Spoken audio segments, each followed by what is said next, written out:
La Bible, Hébreux, chapitre 11. La foi est une façon de posséder ce qu'on espère, c'est un moyen d'être sûr des réalités qu'on ne voit pas. C'est parce qu'ils ont eu cette foi que les hommes de temps passés ont été approuvés par Dieu. Par la foi, nous comprenons que l'univers a été harmonieusement organisé par la parole de Dieu et qu'ainsi le monde visible tire son origine de l'invisible. Par la foi, Abel a offert à Dieu un sacrifice meilleur que celui de Caïn. Grâce à elle, il a été déclaré juste par Dieu qui a témoigné lui-même qu'il approuvait ses dons et grâce à elle, Abel parle encore bien que mort. Par la foi, Enoch a été enlevé auprès de Dieu pour échapper à la mort et on ne le trouva plus parce que Dieu l'avait enlevé. En effet, avant de nous parler de son enlèvement, l'Écriture lui rend ce témoignage. Il était agréable à Dieu. Or, sans la foi, il est impossible de lui être agréable, car celui qui s'approche de Dieu doit croire qu'il existe et qu'il récompense ceux qui le cherchent. Par la foi, Noé a construit un bateau pour sauver sa famille et avait pris au sérieux la révélation qu'il avait reçue au sujet d'événements qu'on ne voit pas encore. En agissant ainsi, il a condamné le monde et Dieu lui a accordé d'être déclaré juste en raison de sa foi. Par la foi, Abraham a obéi à l'appel de Dieu qui lui ordonnait de partir pour un pays qu'il devait recevoir plus tard en héritage. Il est parti sans savoir où il allait. Par la foi, il a séjourné en étranger dans le pays qui lui avait été promis, vivant sous des tentes, de même qu'Isaac et Jacob qui sont héritiers avec lui de la même promesse, car il attendait la cité au fondement inébranlable dont Dieu lui-même est l'architecte et le constructeur. Par la foi, Sarah, elle aussi qui était stérile, a été rendue capable de devenir mère alors qu'elle en avait depuis longtemps dépassé l'âge. En effet, elle était convaincue que celui qui avait fait la promesse est digne de confiance. C'est pourquoi aussi d'un seul homme plus encore, d'une homme déjà marquée par la mort, sont issus des descendants. C'est dans la foi que tous ces gens sont morts sans avoir reçu ce qui leur avait été promis, mais ils l'ont vu saluer de loin, et ils ont reconnu qu'ils étaient eux-mêmes étrangers et voyageurs sur la terre. Ce qui parle ainsi montre clairement qu'ils recherchent une patrie. En effet, s'il avait eu la nostalgie de celle dont il était sorti, il aurait eu l'occasion d'y retourner. En fait, c'est une meilleure patrie qu'ils désirent, c'est-à-dire la patrie céleste. Aussi Dieu n'a pas honte d'être appelé leur Dieu et il leur a préparé une cité.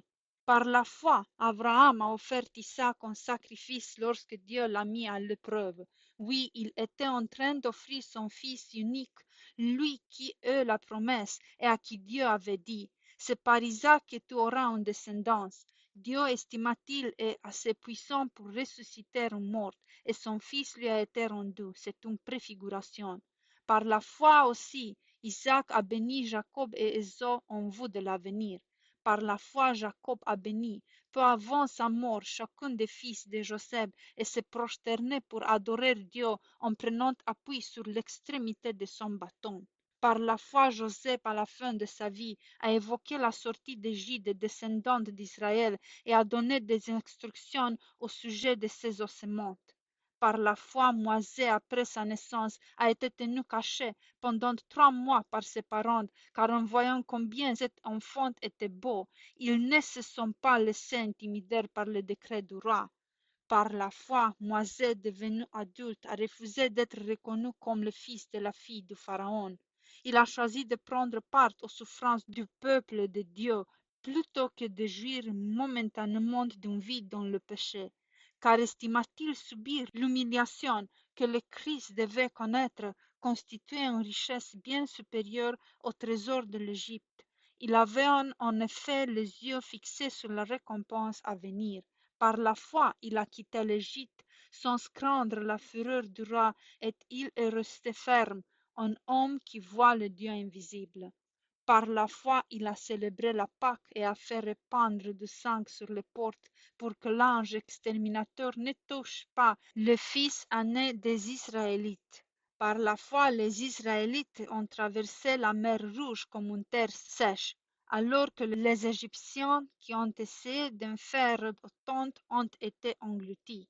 Par la foi, les murailles de Jéricho se sont écroulées quand le peuple en eux fait le tour pendant 6 jours. Par la foi, Rahab la prostituée n'est pas morte avec ceux qui avaient refusé d'obéir à Dieu parce qu'elle avait accueilli avec bienveillance les Israélites envoyés en éclaireur. Que dirai-je encore?